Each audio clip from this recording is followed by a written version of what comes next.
So the first item on the agenda is a public hearing about 12 Constitution Drive.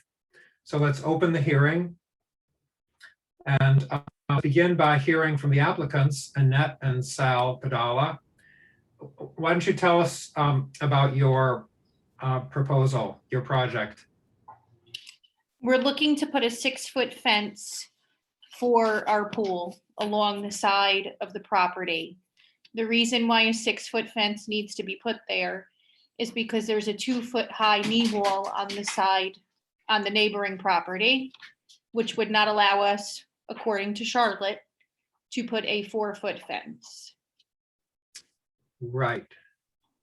Because somebody could climb up on the 2-foot fence and then they would only have 2 more feet to go if it was a 4-foot fence. Yes. Right.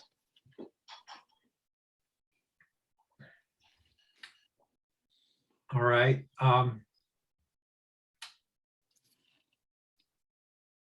Let's hear, let's see if there's, let's open the meeting to comments from the public before we get into questions from the board. Is there anyone here from the public that would like to make a comment?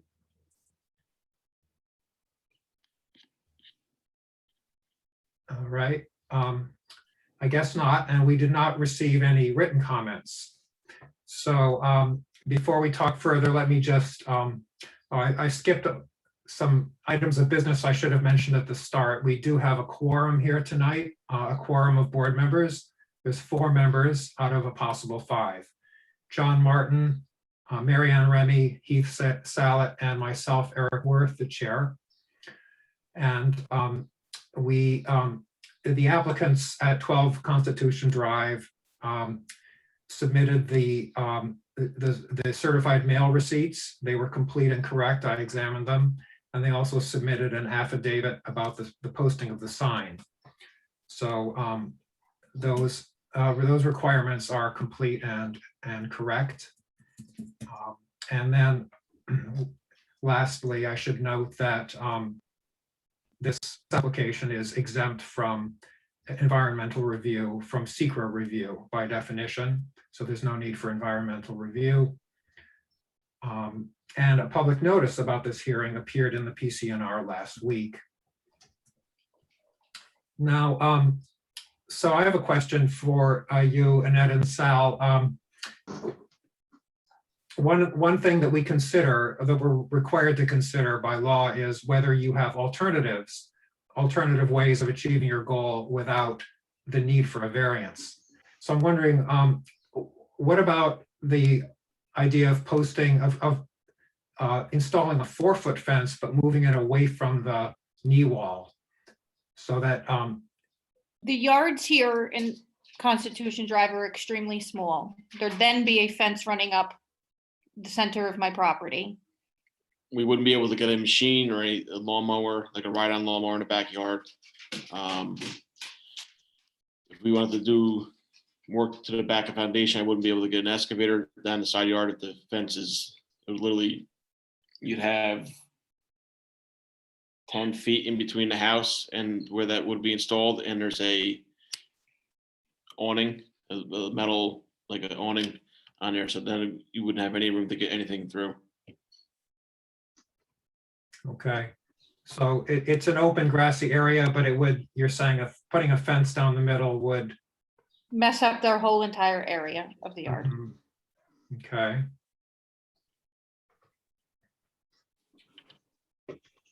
Any questions or comments from other board members?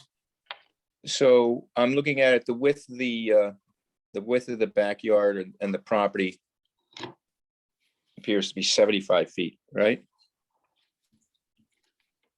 You're better at reading that than I am. From yes, from the fence on the north side to the wall on the south side is, according to the property map, is 75 feet. Okay.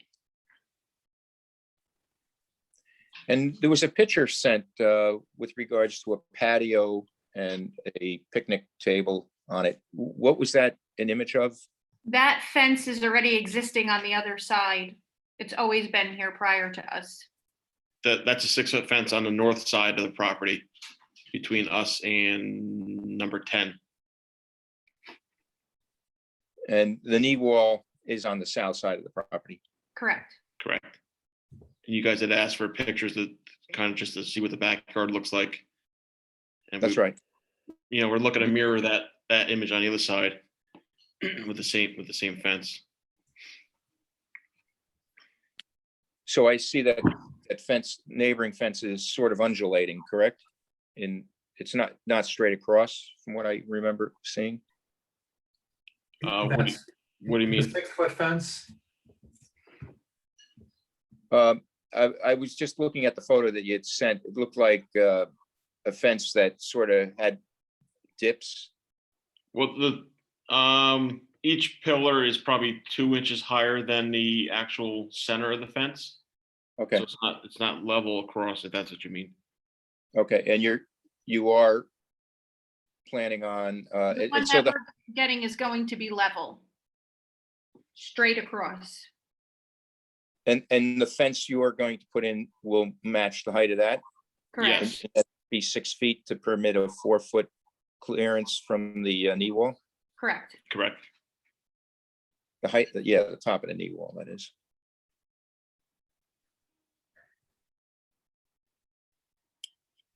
I don't have any further questions, Eric. yeah, I just want to add, I asked the building inspector about if a 4-foot fence was moved away from the knee wall, how far would it have to be have sufficient clearance? And she said a minimum of 4 feet. So if a 4-foot fence was installed 4 feet away from the knee wall, that would be considered a safe distance, and the fence would not need to be any higher than 4 feet. I'm looking at the site plan, the drawing that has some notations in black marker. Do board members see that? Do you have that in front of you? Yes, It has a notation that says 2-foot knee wall, and then there's a dotted line showing the proposed fence. And then there's Yep. also a dashed line at the 10-foot point showing the sidewalk or side yard setback. And then the house beyond that, the house looks to be maybe another 8 feet farther over.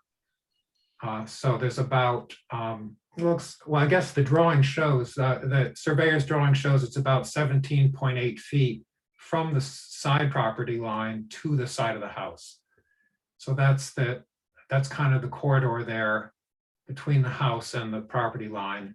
So you can visualize if the fence was installed 4 feet away from the knee wall, you can kind of visualize it would be like one quarter of the way from the property line to the house. It would be like 1/4 of that distance.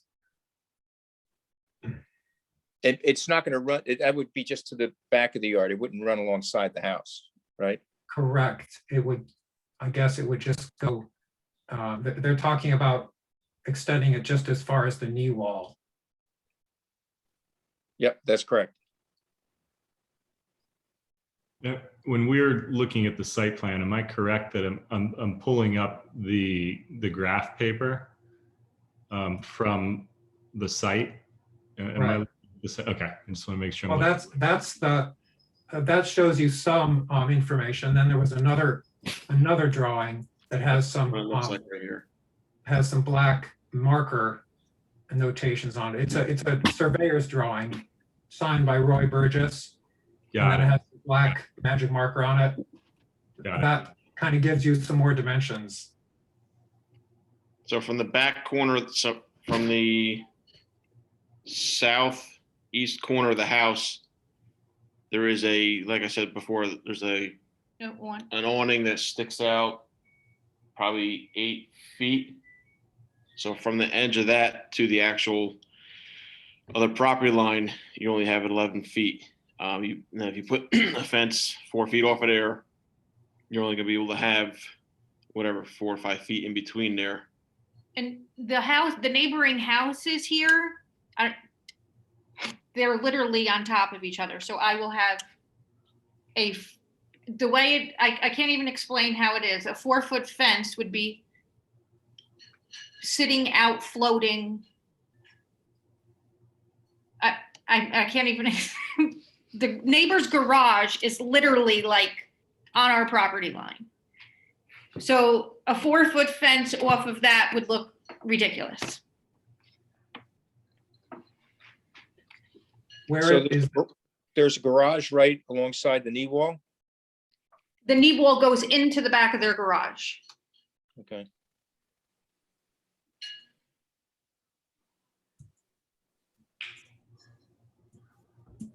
I mean, if you've driven down Constitution Drive, you can see how the houses are. you sent us a photo or 2 photos of the knee wall.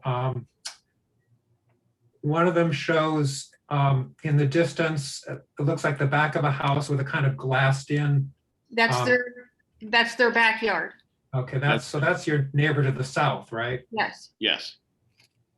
Okay, well, it seems to be open there, next to the knee wall.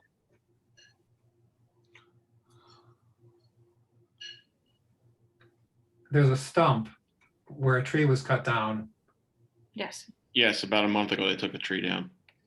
and then closest to us in this photo, there's a lot of kind of tangled brush. And Yeah. that's your side, right? It's technically, It's right on the line. That's like that's the 17 inches. So that those forsythia would come out, and Right. then the fence would take place of that. it used to be a brother and sister that owned these houses. And there was never anything, they would walk back and forth amongst the yards. And when a new neighbor moved in, they had put these bushes in. That's the bushes that are there.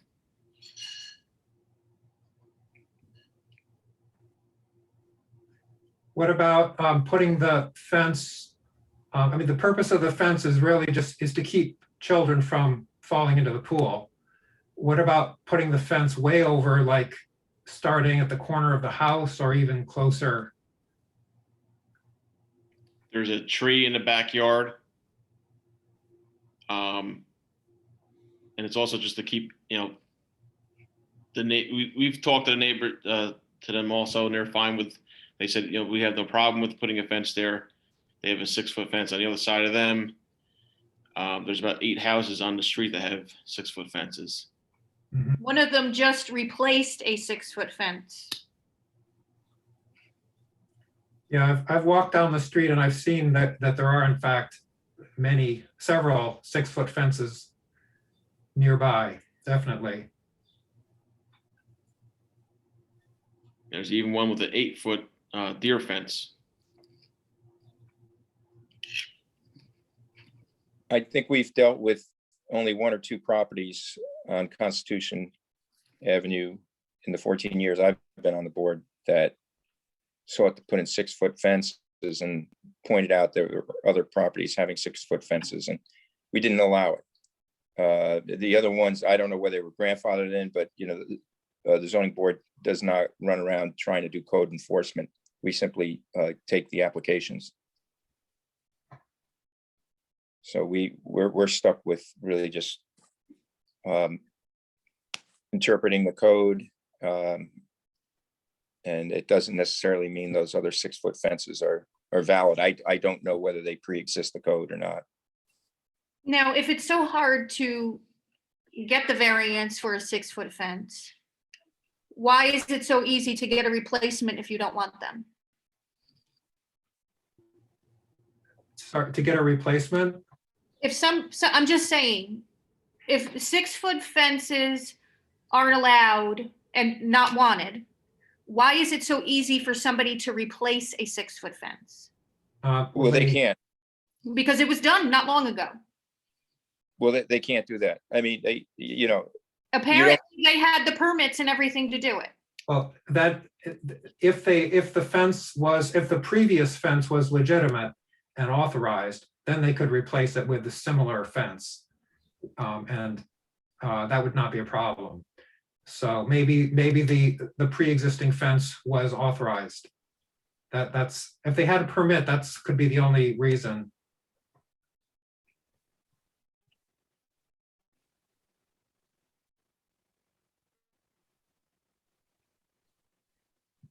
But if a 6-foot fence was built pre-code and people seek to take it down and replace it with another 6-foot fence, that is not of right.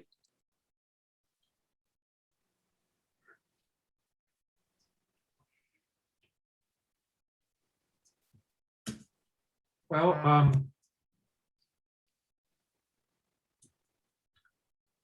I guess, I don't have any other questions.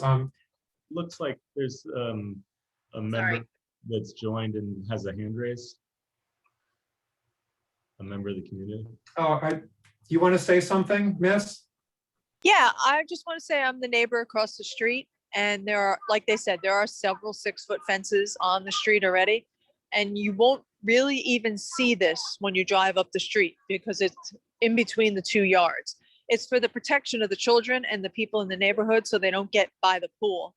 And I don't really think it's a big deal. And Annette's correct that someone just moved in and replaced an existing 6-foot fence that I can honestly say has been there since 1971. It's been replaced twice. So I don't really think that their little 20-foot length of 6-foot fence to keep everybody out of the yard is really a big deal. Okay, To move it closer, to move it closer into their yard away from the knee wall is ridiculous. It'll take up part of their yard and their tree and their patio. So they'll have to go out the back door around the fence and back into the yard again. It makes no sense whatsoever. all right. Can you just tell us your name and address as part? Sure. Karen Jackson, 13 Constitution Drive. Great. All right. And I don't Thank you. think the neighbors right next door are opposed to it either. They said it was fine. Okay. Thank you very much. That's Thank you. helpful. Yes, Thank you, Karen. you're welcome. Eric, Yes. you or someone, I can't find the document with the bold marker on it. Uh-huh. That seems to clarify this because I'm having trouble visualizing this. And June then- 2, June 2 email. And it's the third document on there, 12 Constitution, June 2. Marianne, I'll email it to you right now. Okay, thank you. Sorry.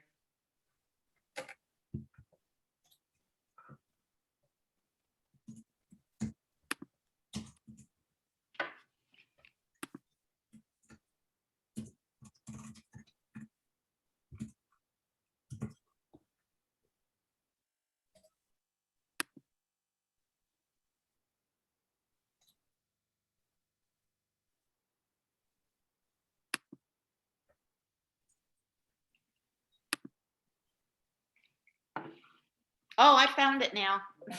Okay. Wow, that was, sorry.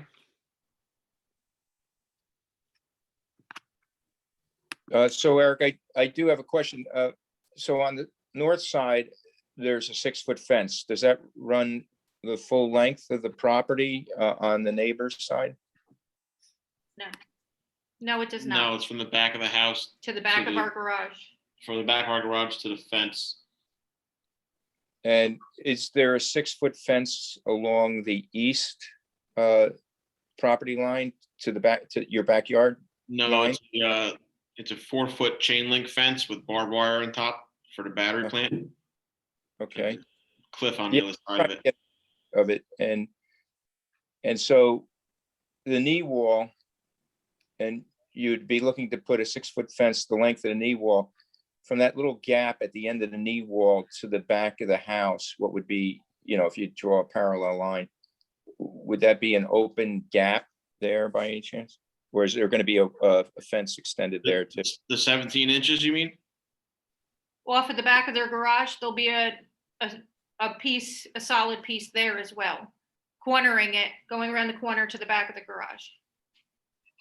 He means on the south side, from the end of the proposed fence to the corner of your house.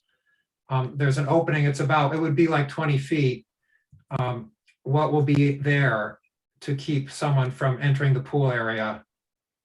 Oh, we'll put a 4-foot fence There's a there. 4-foot fence that's gonna go from their garage to the corner of our house. Okay, And then we need the 6-foot because of the wall. all right. So I guess you're saying where the knee wall terminates, that's where their garage begins, is that right? Correct. Okay, and then, and then you have that 4-foot fence going across to your house. Correct. I Yes. see. Okay.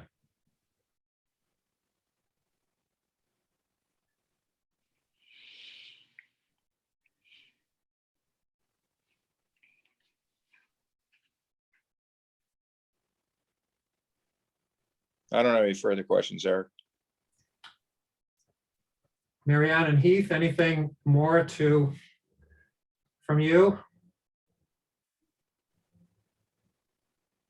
No. All No. right. So would someone like to make a motion to close the public hearing? I'll make that motion. Second it. All in favor? Aye. Aye. All right, I'm a vote aye as well, so we'll close the hearing now, and the board members will, we're required by law to evaluate the application in the light of 5 factors, and we'll go over those and then reach a final decision. The first factor that we take into account is whether an undesirable change will be produced in the character of the neighborhood or a detriment to nearby properties if the variance is granted. John, you want to start with that? I don't believe it would be. It's to the rear of the property. Not immediately in view. I walked the block. So I just don't see it being a detriment or affecting the character of the neighborhood. Marianne, I agree with John. Heath, I'm in agreement. all right. I would disagree. I think there would be, I mean, the fact that the code limits fences in side yards to 4 feet implies that from the point of view of the code, there's a detriment to having taller fences in the side yard. So the fact that this would be a tall fence, it would be running a considerable extent in the side yard, and it would cut off 2 properties from each other, which is exactly what the code says not to do. So I think, although there is a practical reason in this case for seeking a taller fence, I do think it would create exactly the kind of detriment that the code apparently does not want to see. You know, Eric, I will change only to adopt in the way you phrased it, just because of the technical need with the knee wall nearby, but the fact that it is 6-foot fence, and even around pools, they expect something lesser than that height in both the state and village code, that it would be, yes, a detriment. I was linking it with the knee wall being present, but being that it's to the rear of the yard, it would be less obvious from the street. But I do agree that there is some detriment along the lines that you mentioned. All right. The second factor is whether the benefit sought by the applicant can be achieved by some other method feasible for the applicant to pursue other than an area variance. Marianne, what do you think? That, honestly, I'm not sure. It seems like there are potential ways to create a fence so that there's safety for the pool. But those other ways, I guess, feasible, that's just kind of hard for me to judge.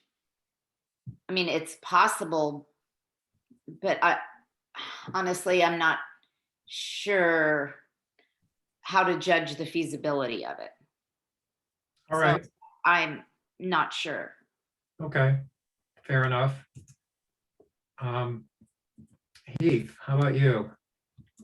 Yeah, I think while it's not ideal, based on the explanation by the applicant, you know, and when I look at the discussion around the document, particularly the one that's, you know, you pointed out with the Roy Burgess signature, it is actually feasible. It's just not ideal. So I believe it's feasible.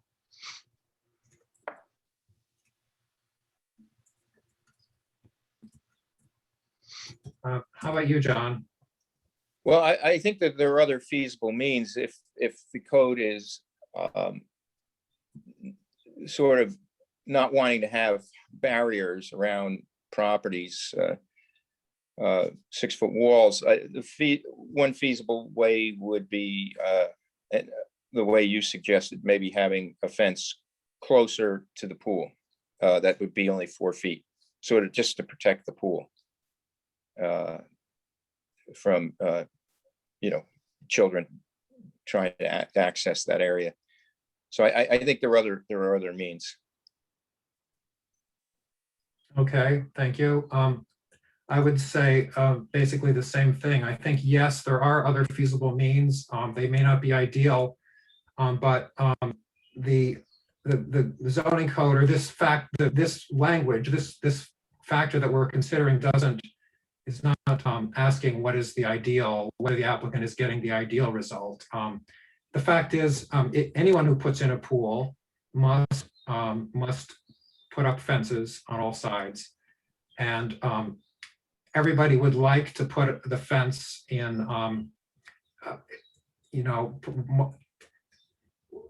would like to put it in different places, but, the zoning code spells out where you can place it. And so you get your choice about where you put it as long as you comply with the code. That's the intent. And in this case, it is physically possible to put it in other locations.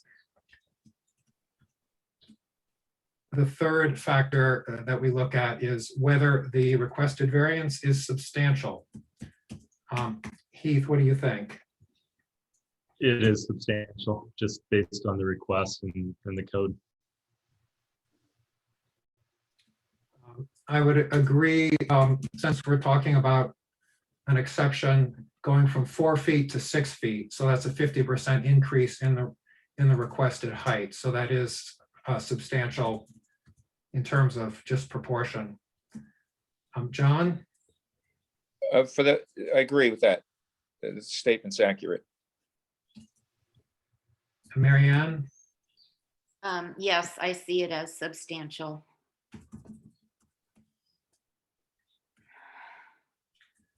All right. Number 4 is whether the proposed variance will have an adverse effect on the physical or environmental conditions in the neighborhood. Marianne?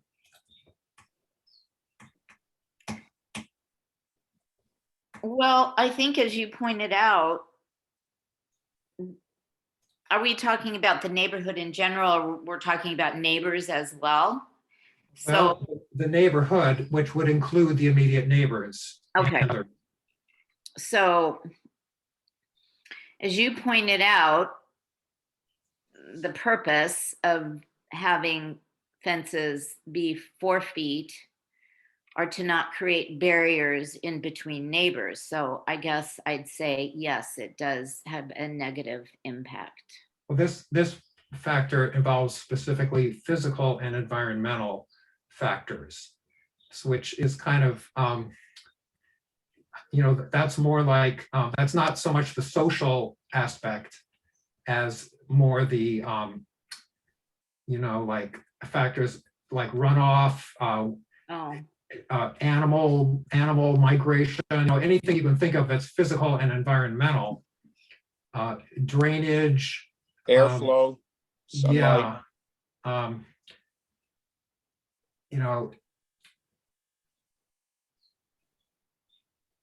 Right. Sunlight, I'm sorry, I honestly don't know, because I have a real hard time picturing it. And so it's hard for me to picture it in terms of, does it block sun from other places? I don't think airflow is an issue. So, again, I'm sorry, I'm just not Okay, sure. no, that's fair. So John, I think it would have a minimal impact. I mean, it does, tend to affect, airflow. I mean, sunlight is basically directly overhead. But I made that point purely as an example of what might be an environmental effect. Okay. But it does cut down airflow between properties, Heath, but it's a oh, go minimal, ahead, John, sorry. minimal impact in that regard. Minimal. Okay, Heath, In this case, I'm gonna, we don't have much from the community, but being that, we can take Karen's comment as an advocate for the applicant, as a neighbor right there, I'm gonna say it does not, due to that point of view. And, I just, from a physical condition, I don't think it has a negative impact. okay, thank you.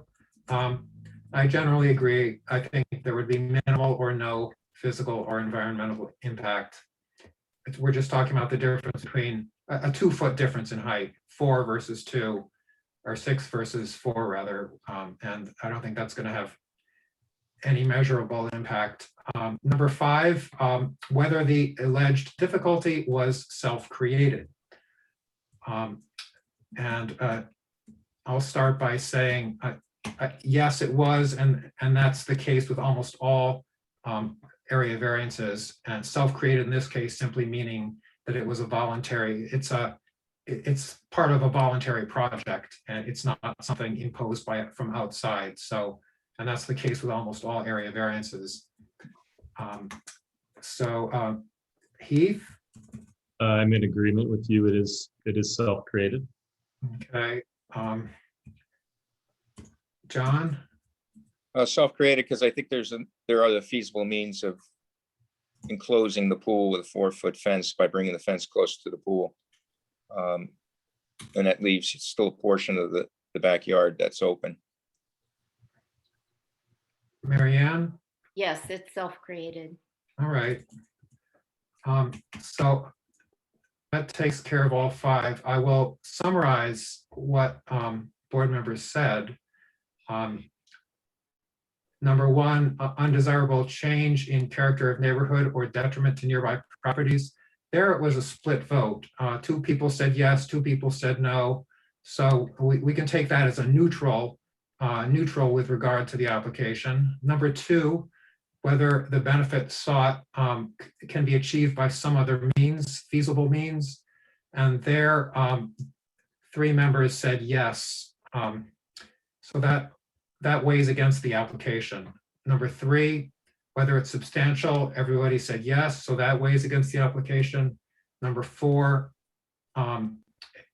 adverse environmental or physical effect, generally no or minimal, so that weighs in favor of the application. And then the last was the question about whether the difficulty was self-created, and that everybody said yes, so it weighs against the application. But this factor is always, we take it as a weak. When it goes against the applicant, it's a very weak factor, because area variances are almost always self-created. So we have 1 split vote, 2 against the application, and 1 in favor of the application, and then a weak against.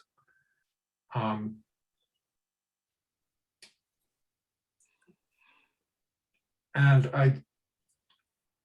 I just want to restate, before we come to a final decision, I just want to restate the one of the basic principles that a ZBA operates under, and that is we're required to grant the minimal variance necessary to allow the applicant to balance, we balance the needs of the applicant against the requirements of the zoning code and the needs of the community. And we're required to grant the minimal variance. We can't just, we can't grant more than the minimum. Looks like Karen Jackson has her hand up, but the public hearing is closed, so we can't accept any more comments from the public. I'm sorry. So would someone like to propose a conclusion or a balancing statement based on the discussion we've had? Well, Eric, I think it's a close case. It's as we indicated, just by looking at each one of the points that we're supposed to by statute, the 5 points, on balance, it would tend to weigh against the application. You know, I think it's a close one, because the fence itself will be a little bit more towards the rear, but then again, it does, again, it's asking for 50% more than what is authorized by code typically. Again, there wouldn't be a request here if it were not for the knee wall, or unless the fence was moved in closer to the pool.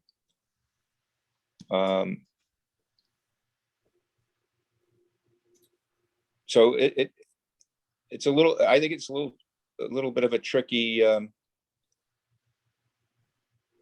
balance, it's sort of weighing against the application. I mean, because the first point with regards to detriment, you know, there's sort of a split there, but the other two were against. The fifth is sort of an in-between, which it has a minor effect to the negative, as we just stated, for the reasons we stated.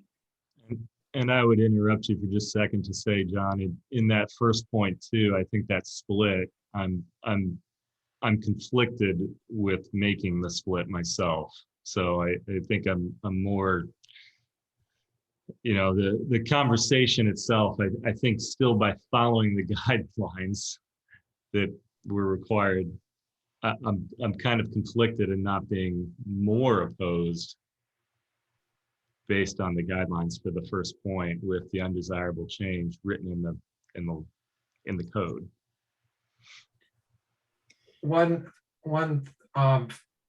element that's a little different about this application is the prevalence of 6-foot fences already in the neighborhood. One of the things we look at is community character. We don't want to alter a community character, and we don't know how those existing fences got there. We just can't assume anything, but they are there. And I think one way, Eric, one way to look at this, you know, when, you know, on the technical response to each one of those 5 statutory criteria, we came up with a response, but what's sort of hidden in all this is the presence of the knee wall, which is a little bit, you just don't have that in many other situations where you're trying to offset the effect that the knee wall would bring you up to a 2-foot height on the fence and make the fence itself, in essence, for anybody trying to climb over, proposed 6-foot fence would be really a 4-foot fence. So that's the only thing that's sort of in, you know, that's in favor of the application. that is a unique factor here, definitely. In fact, I mean, the New York State Residential Code, when it talks about how to measure the fence, it says measure from the grade on the outside of the fence. And you must put up a fence that is 4 feet when measured from the grade on the outside. And here, I mean, that stone wall is a permanent thing. It's not a temporary fence. It's not like a structure that might go away in a year. So it is somewhat tantamount to a grade, like a grade of earth, ground level. So we're really talking, if you put a 6-foot fence up there, you're really talking about a fence that's 4 feet from one side and 6 feet from the other side. Makes it unusual in that regard. And it, from the outside of the property, it becomes significant because the proposed 6-foot fence would then only be 4 feet. And then the whole function of the fence with the presence of the pool is to preclude people from, children from accessing pool area. Again, you know, the fence could have been drawn right near to the pool. A 4-foot fence could accomplish pretty much the same thing. You know, so there would be other feasible means. But, you know, looking at the application as a whole,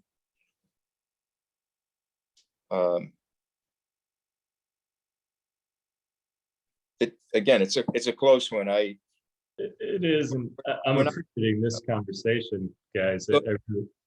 I'm reminding myself that, you know, when it comes to the community and the current fences or the fences that have been replaced, we, you know, in learnings from past discussions, we've been clear that we cannot downgrade an application based on the concern of what others may do. And I'm assuming, safe to say, on the, you know, and John, correct me on this, but I'm assuming we can also not upgrade an application based on what others have done. We are still following the guidelines. So I mentioned that because of the reference to other 6-foot fences in this part of the community. Right, Oh, go ahead. That's right. Okay. That all being said, I'm still, I guess maybe this isn't appropriate to say, but outside of the you know, what's in front of us with the rules we're following, I'm trying my best to find a way to be more supportive of this because of the neighborhood support and the security and the what if of you know, from a not from a village liability, but from just a community liability without the fence. And then also just thinking of aesthetically the differing the differing heights of the fences, just based on the knee wall. Does that make sense? Yeah. I'm reminded of the, John, you may remember, I don't know if Heath was on the board then, but the application we had down by the river, forget the property address. It was a 6-foot fence request. And one of the features there was that the earth on one side was built up in a way that if a 4-foot fence was put there, the fence would be dwarfed by the built up stones and earth at that location. So that's remind me of what we have here. Unequal grades on the two sides. And it's also, in that case, again, the fence there was far removed, was 70 feet, I can remember, from the street. And from a very side, small. Yeah. go ahead, Heath. And in addition to the 70 feet back, it was a very small portion of the entire property line there, to your point. Yeah, that every application is different, and that one had plenty of things going for it. In this case, it is a fence in a backyard, so it's not. It is minimally visible to the public. It's a fence at right angles to the street, so I think it will have minimal.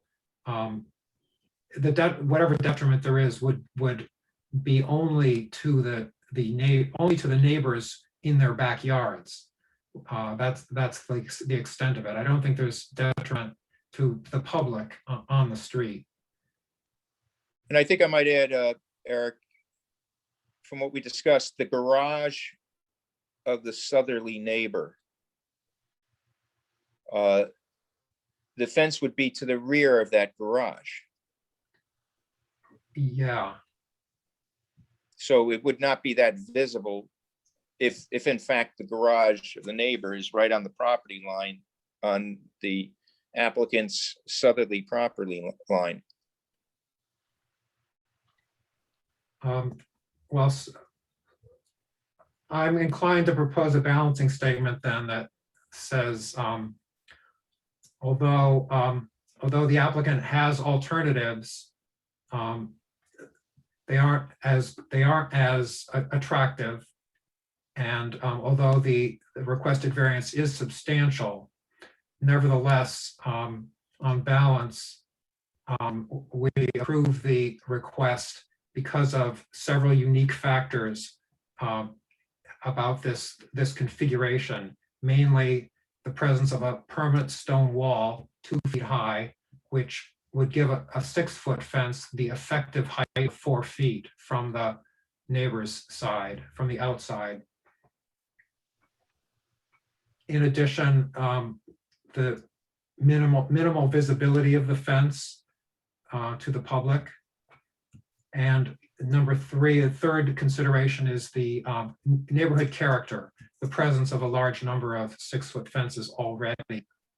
Although their origin is unknown, the fact is they're there. And this fence would not be out of character with that prevailing feature throughout the neighborhood. And therefore we approve.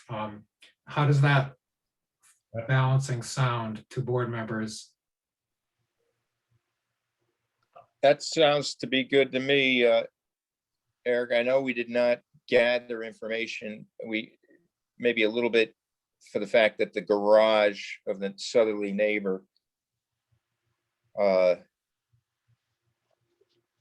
would be closer to the street than this proposed 6-foot fence. So my thinking is, I think 6-foot fences affect as much of a concern to neighboring properties as to adjacent properties as it is to the community at large.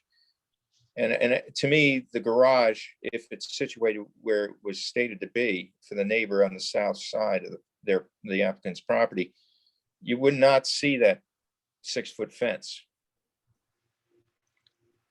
So in addition to John's comments, I am in alignment with both your points and in favor of the way you phrased in favor of the applicant.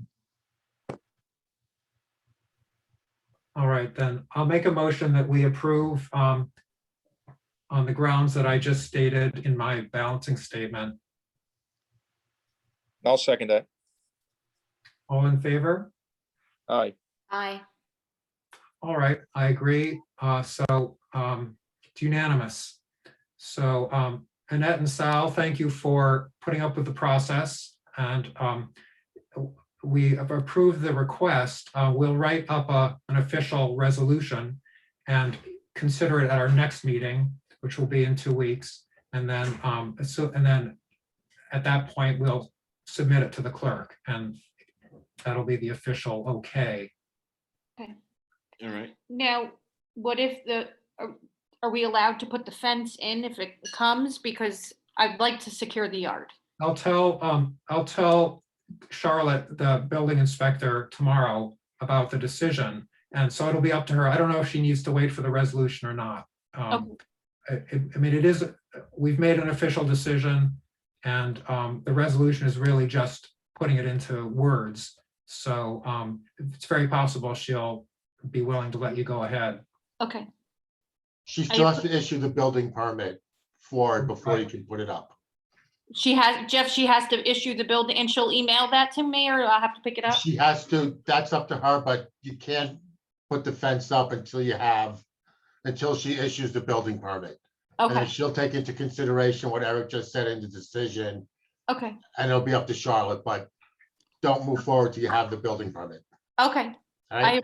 I appreciate it. Now, the sign that I have in my yard, do I bring that back to you? Yes. Okay, Okay, thank you for your time. I appreciate it. We both do. Yes, thank you. you're welcome. Have a great night. You too, thank you. Bye. Bye. Okay, the next item on the agenda is reviewing the resolution, the draft resolution for, I guess it's, let's see here, 17, whoops. Let me call that up. Is it 85 million? Is that? Benedict. It's 12 for- Benedict? Yeah, 12 Benedict, draft resolution for 12 Benedict. I emailed that to everybody, I believe, 2 days ago. Yes, you did. Do you all have it? Yes. Okay.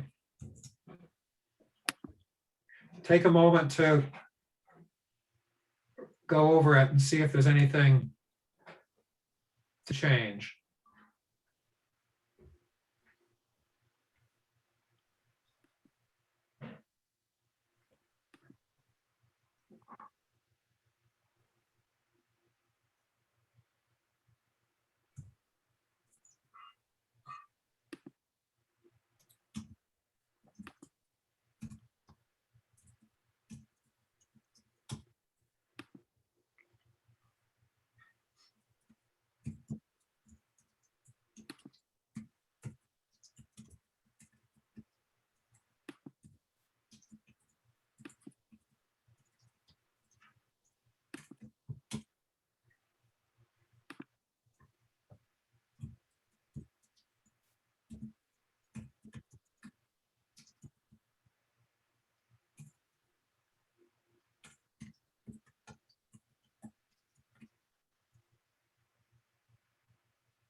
It looks good to me, Eric. Thank you. Likewise. Looks good to me too.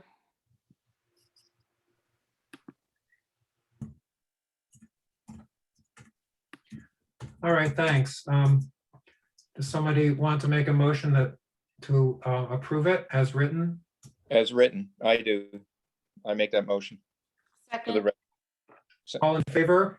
aye. Aye. Aye. Okay, unanimous approval. And so we go on to the next and last item, which is the review of the minutes of the last meeting, and that was June 3rd. Jeff emailed those to us about maybe 5 days ago. It was on 6/13, he sent them.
They look good to me, Jeff. Thanks.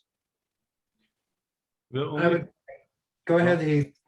I was just gonna say underneath the second paragraph on the public hearing for 12 Benedict, is it just the second sentence, applicants submitted the certified mail receipts and signed affidavit? So do we just need to add an ED at the end of sign, or am I Well, it's actually an affidavit about the sign.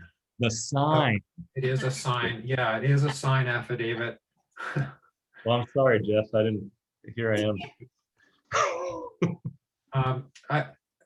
Right below that in the bulleted list, where it says that encroachment varies from 3 feet 8 inches to 2 feet 6 inches. In fact, it's 3 feet 8 at one end, 2 feet 6 at the other end, but in between it dips because of the curve. So it's less. It's even less than 2.6 in between. So I would change that to varies from 3 feet 8 inches to less than 2 feet 6 inches due to the curvature. We don't know how little it is at the smallest point because she didn't mark that. It would have been to her benefit to mark that on the plan, but she didn't. But nevertheless, we do know it's less than 2 feet 6 inches. Okay, And then at the end, under board business, in the paragraph about the SECRA, this point that I made really just concerned the form, the environmental assessment form, which currently every applicant is asked to fill out. okay, So I would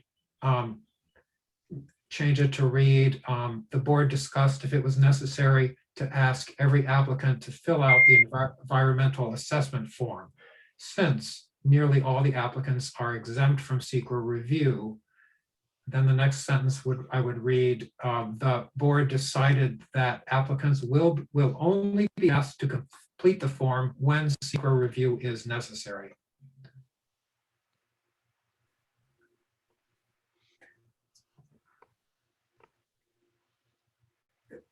Does that, Jeff, is that a workable kind of policy then? yes, Because it seems to me that the EAF and SECRA are two separate things. We ask them to fill out the form whether or not SECRA is involved. So it's really like two separate steps. right, okay. All right. Any other changes? Nope. I don't see any. Well, then I move that we approve the minutes as amended. I second that. All in favor? Aye. Aye. Aye. All right, unanimous. Anybody have anything else to talk about? Eric, thanks for all the time you put in on this. Mhm. You're welcome. Jeff, are we due for a slow season in the summer? Do applications fall off in the summer? I hope so. It's, yeah, a lot of people playing catch up. Yeah, right. That's the thing. I think a lot of people bought houses over the last year, and some houses in bad shape that they would not otherwise have bought, but they were forced to. So we may be getting a flood, actually. Eric, I'll ask real quick, I didn't take a look at our application form, but if a potential applicant, seeking to expand their house into a setback area, would they, and I said pretty much the answer was yes, need detailed architectural plans. My feeling is that we've always had that detailed architectural plans when the home construction or expansion of a home would be into a setback area in order that we could, accurately Right. measure that setback might be. Are you asking whether that's currently a requirement? Yeah. Um, On the applicant. That's a good question. Let me look at the form here.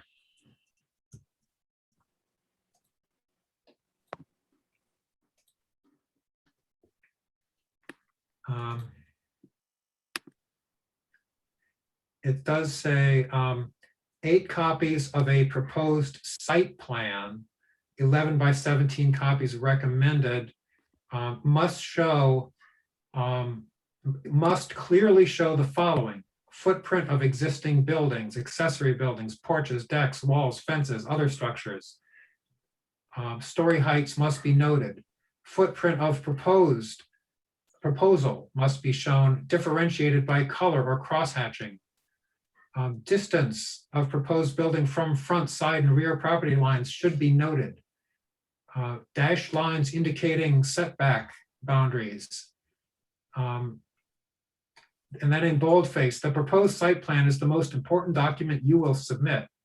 It should be clear, precise. And then also 8 copies of proposed design plans.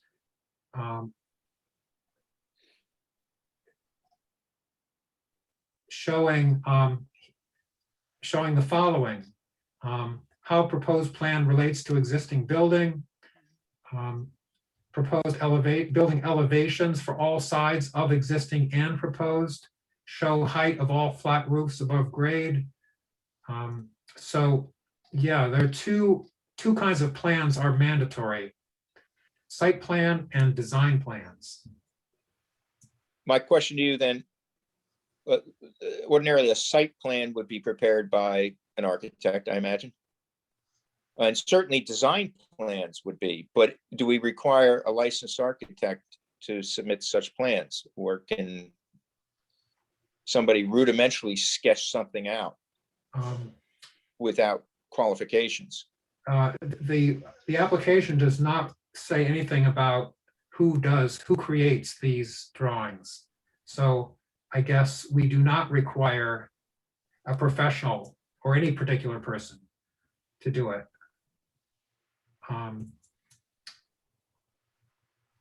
Are you, on the one hand, it helps us and it gives the applicant a better chance if they submit a professional complete drawing. On the other hand, it might be overkill in the case of, you were asking about additions to buildings, like entire new Yes. structures, right? So I guess the answer is no, we don't require it, but of course, the board could urge an applicant, if the applicant turns in, say, an amateur sketch, and we could reject it. We could say this is not sufficient during the workshop, or we could say this is so hamper the board's ability to approve. Yeah, I see, I agree with that. The question is, what if the plans are so rudimentary and they're submitted, we grant the variance pursuant to the plans, and then, they may extend further into a setback, but I mean, because the plan is so rudimentary, it's ambiguous. And that Yeah. allows the applicant to leaves room for interpretation. It's yeah, almost, there's a risk.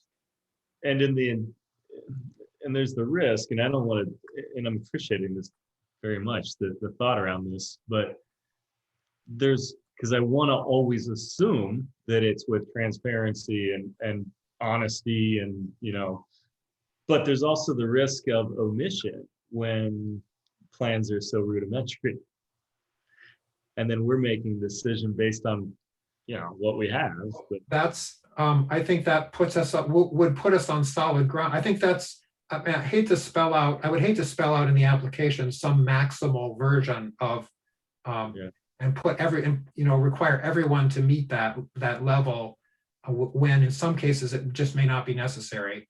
So I would rather leave it to the discretion of the board at the workshop, because we would be on very solid ground to say this drawing is so incomplete and ambiguous it does not serve as a proper record of what you plan to do. We cannot evaluate what you plan to do because there's not a complete record here of what it is. Some dimensions are missing, some lines are blurry or missing. I think that's very helpful for me to hear. I mean, and in addition, it's your earlier point of, and it's going to be hard to, be in favor of you, the applicant, with the information presented without something that's more substantial. So I asked this question, the main concern a lot of applicants have is they have some concerns. I want to make an application. I say, so there's a workshop. We always have a workshop in advance. And so, and then they said, well, because I want the board to give me an idea whether there's something approved or not. We don't, and I add to them, we do not make decisions on proposed applications at the time of a workshop.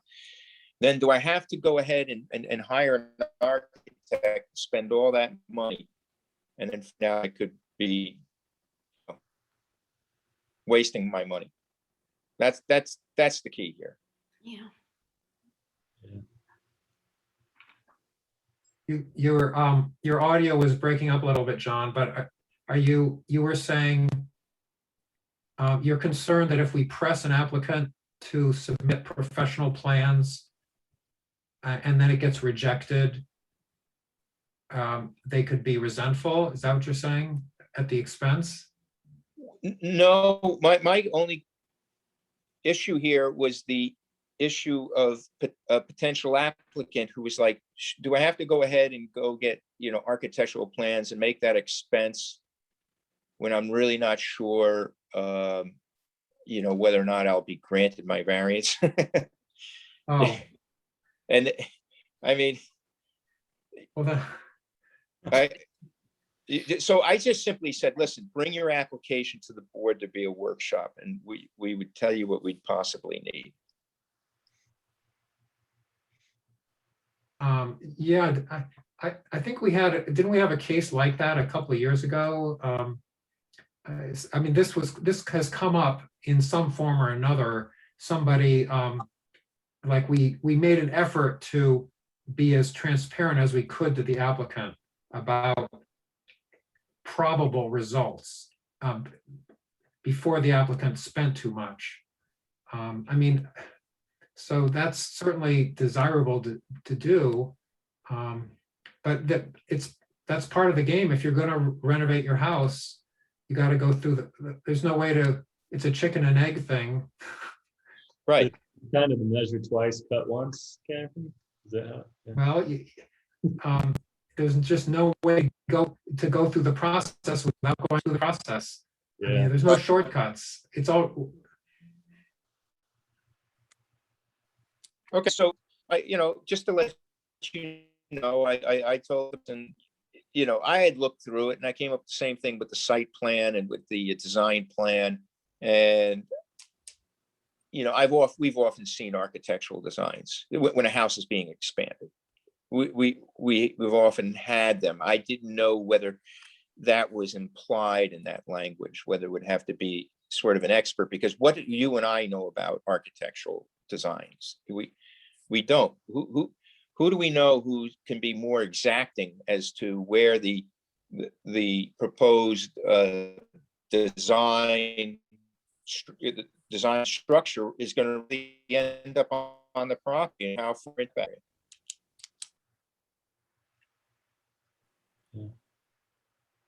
We've seen all kinds of variants and in the process from the applicant's side of it. And I think they've all illustrated how applicants are flexible. For example, Benedict Road, the one we just finished, I think he was doing those plans on his own computer. I don't know what his training was, but he seemed to have it, a program, an architectural drawing program, and was doing it himself.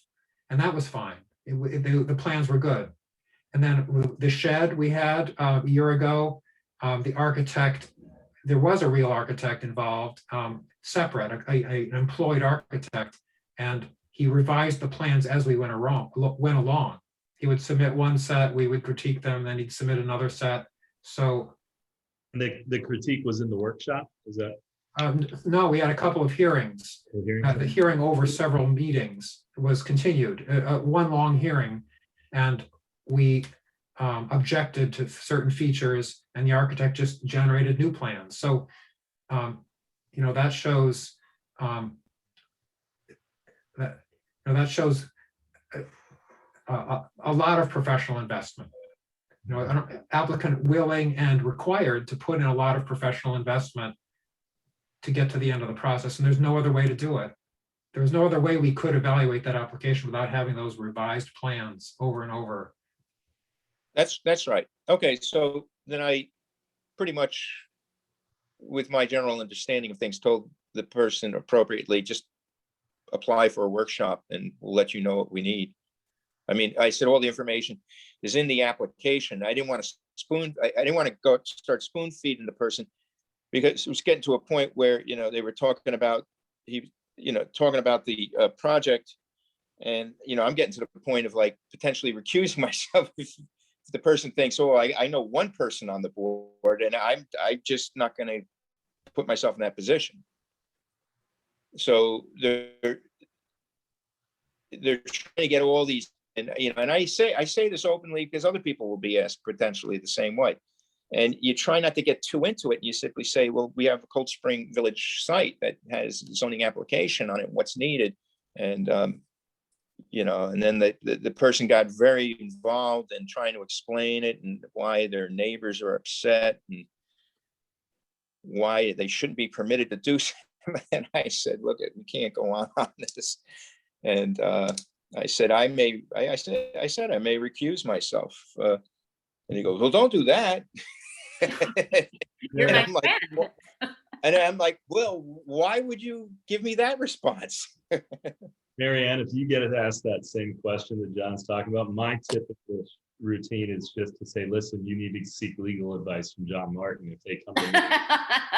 Yeah. I'll do that.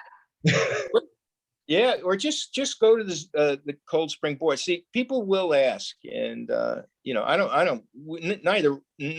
of us really walk around trying to pretend we know everything.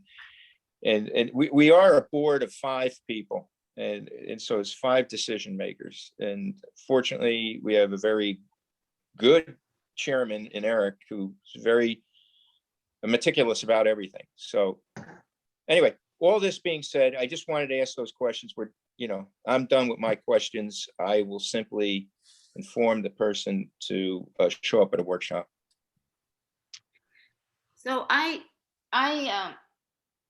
at some point, maybe it's a little late now, but I think tonight, especially, I was really struggling with the terms substantial and also the term feasible. I mean, I know general definitions of those terms, but substantial is throwing me, because sometimes substantial is 2 feet of a fence and not substantial is 3 feet into a front yard. Right. So that's really throwing me. And then feasibility, I mean, that's why I was saying possible. Well, yeah, it's possible. Yeah. Feasible, it's not convenient. I was really struggling. Yeah. Marianne, you'll get a sense of things over time. Oh, and, Yeah. So don't feel alarmed by that. That makes sense. and being somebody very new, like you, Marianne, I very much appreciate your candidness and saying, hey, wait a minute. It's very helpful to me when you say I need to pause. So I appreciate that. Okay.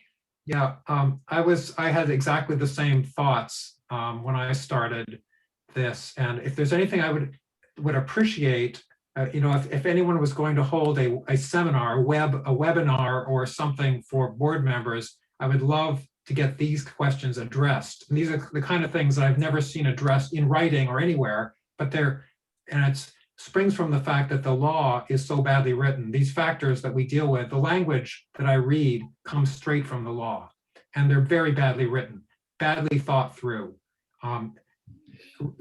They overlap, and this notion of feasible is unclear, it's undefined, exactly as you're saying. And substantial is undefined. And but I think it's substantial is the easier one. It's definitely not, there's no black and white rule in terms of feet or like units. It's more a matter of proportion. It's best to think of it in terms of proportion. So that's what I did tonight when I said Right. to go from a 4-foot fence to a 6-foot fence is a 50%. You're asking for something 50% over the maximum. And that's, I mean, common sense, that's substantial. But substantial is a matter, often we say, we find ourselves saying things like the request is substantial numerically, but not substantial in its effect. Like there are factors that cause, even though the numbers are big, the measurements are big, objectively, there are factors that cause the change, the request to have minimal effect. So, I mean, that's not addressed in the law. Substantial in by number, but not in effect. And that's a very common, I mean, if you change it's invisible, let's say it's totally out of sight of anybody, then can you really call it substantial no matter how big it is? It's those kind of things. And then feasible is just a quagmire. Like, what does that mean? Feasible just means can be done, but that can't be the sole criterion that you think about. Yeah, feasible would be workable alternatives that wouldn't require a variance, which you, go ahead. What if, so is it feasible if the alternative costs 4 times as much? Right. Or Cuts the size of their yard in half, or, Yeah, limits the amount of space that they're gonna have. I mean, that's where I really struggle with it is, I mean, in most of these, yeah, they could do something different. They could not have a pool. They could, I mean, so tonight, I hope this is a sign I'm starting to get it, because I'm starting to be more confused. I think it's a good sign. Yeah, I hope so. It makes me I do. Eric has often been reading things, online, and interestingly enough, there is a lot online that helps discuss some of these issues. And Eric brought up the New York State law, the village law regarding pools and fences, Right. and he also mentioned we have these applications in advance, and a lot of times, it's just like when I have a court case, I keep thinking it over, trying to rationalize it. What is the correct result here? When you have two attorneys for two different sides arguing the same point with completely opposite results, seeking completely opposite results, and so you think things over and you try to find out, well, what's reasonable, and in this case, what's feasible, what would be workable, what would be, and Eric brought it up about putting you could run a 4-foot fence, not far from the pool. And as you just pointed out, Marianne, that could be viewed as dividing up the yard, but we're not telling people to put in a pool or not put in a pool. Right. What we're concerned about are barricades. And like, for instance, like, I was going to add something more about when they said environmental effects, and I referred to airflow or whatever. Now, you saw that fence that was on their patio. It's a solid fence. It's a white fence. So air cannot move through that. You have other kinds of fences where air can flow right through it. I think there is, an issue of whether or not, there's appropriate airflow. There tends to be, when you have a fence at 6 foot in height, you often can have, condensation and mold building into areas because of, shadowing and lack of airflow and, anything's, but the thing is, we use our minds and theorize as best we can. And see what's rational and what fits within the definitions that we're given. And again, there are 5 statutory criteria, and this is something that the courts came up with initially, and then the legislature wrote it into a statutory form, just to assist the zoning boards in reaching these kind of solutions. And when Eric was balancing it today, I was like, wow, sounds more like a negative result here than anything when you look at the 5 criteria. And so I was trying to figure out, how is this accepted out? How is this different that we won't see it on another application? And, and Eric had put it in a certain, the statute says the outside portion of the fence has got to be at least 4 feet in height. So in this case, because of the knee wall, and that's if the fence was going to be put up against the knee wall. So anyway, I probably babbled too much onto No, this. I really appreciate discussion because I'm trying very hard to wrap my mind around it and to be coherent when I'm asked for my opinion. So I appreciate it. In the end, it's just reasoning. And I think when we get the applications, we get them in advance. And, Eric has been kind enough to send us a lot of, different materials at times. At times I've sent Eric some materials to look at when he was first on the board.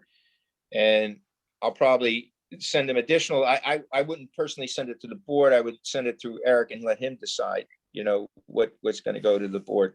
But all this is helpful, and all you got to do is be rational and reasonable, and just try to work within the confines. And Eric has couched everything, to me, very rationally. So.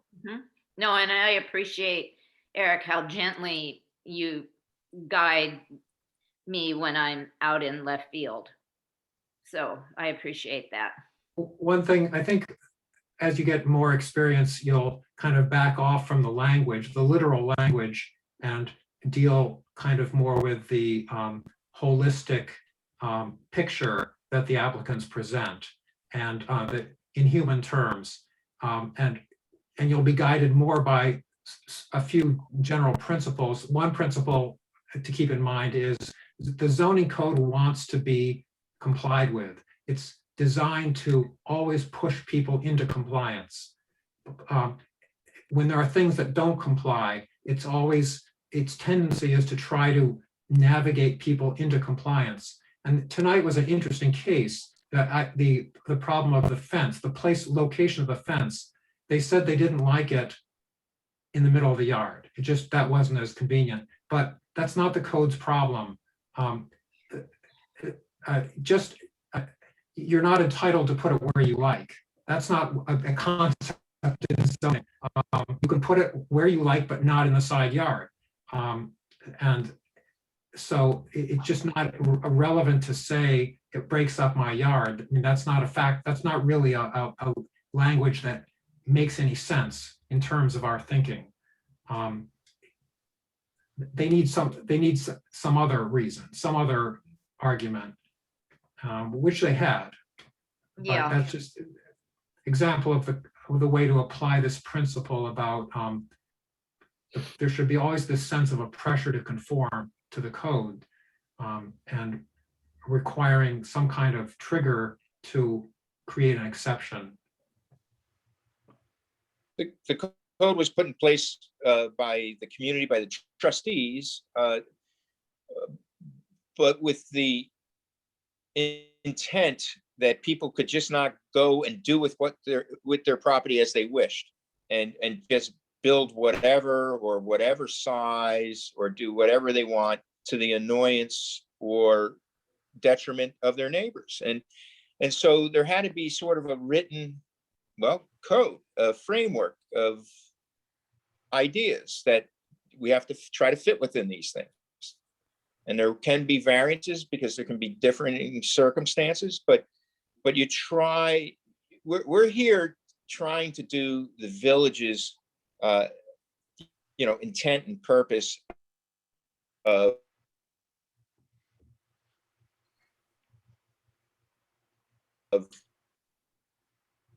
trying to keep people limits, Eric. Okay, I read somewhere, I did do reading, that a ZBA is a buffer, is sort of as a human buffer between a code and the public. And that helps me think about it. mhm. Yeah, because there are a million, there's always things that the law cannot anticipate. No law, no matter how perfect, cannot anticipate the real world circumstances that come up. So there has to be a relief valve. Okay, well, thank you. I appreciate that. Any other bits of wisdom, it'd be greatly appreciated. Eric, everything you've done in setting the table for us every week has been Mhm. tremendous, really. Thank you. I know I repeat myself, but I have a pretty good idea of what it takes, so I'm very grateful. If there's no other business, then I'll make a motion that we close the meeting for tonight. Second, All in favor? Aye, aye, All right, great. Thanks for coming, everybody. thank have a you. good one. Bye-bye.